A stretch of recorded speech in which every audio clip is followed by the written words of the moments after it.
मध्य प्रदेश में विधानसभा चुनाव हो गए। अब लोग यहां मतगणना का इंतजार कर रहे हैं। एमपी के इस चुनाव में कांग्रेस और समाजवादी पार्टी के विवाद पर सभी का ध्यान गया। भारतीय जनता पार्टी के नेताओं ने भी इस मामले पर प्रतिक्रिया दी और चुटकियों के जरिए सपा कांग्रेस के रिश्ते के साथ ही INDIA अलायंस पर टिप्पणी की। कांग्रेस और सपा के रिश्तों में आई खटास के बाद कयास इस बात के भी लगाए जा रहे हैं कि अगर बात नहीं बनी तो अखिलेश यादव एमपी में फिर एक बार ताल ठोकेंगे।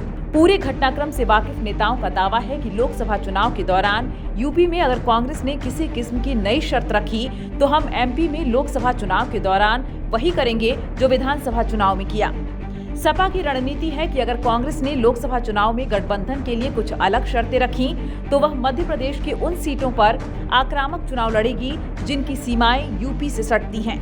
बताते चलें कि अखिलेश यादव की अगुवाई में सपा ने एमपी में आक्रामक चुनावी प्रचार किया था। हालांकि सपा की सारी रणनीति फिलहाल 3 दिसंबर को चुनावी फैसले पर टिकी हुई है। पार्टी के नेताओं का मानना है कि अगर वह राज्य में इस स्थिति में आती है कि वह कांग्रेस से लोकसभा चुनाव में तोलमोल कर सके तो बिल्कुल करेगी और एमपी में हुए विवाद का बदला अपने अंदाज में लेगी। यूपी के संदर्भ में एक और जहां अखिलेश यादव INDIA से ज्यादा PDA पर जोर दे रहे हैं और कांग्रेस भी सभी 80 सीटों पर तैयारी की बात कर रही है, ऐसे में दोनों दलों के गठबंधन को लेकर कई सवाल हैं। यूपी में सपा ही नहीं बल्कि जयंत चौधरी की अगुवाई वाली राष्ट्रीय लोक दल भी कांग्रेस का इंतजार कर रही है।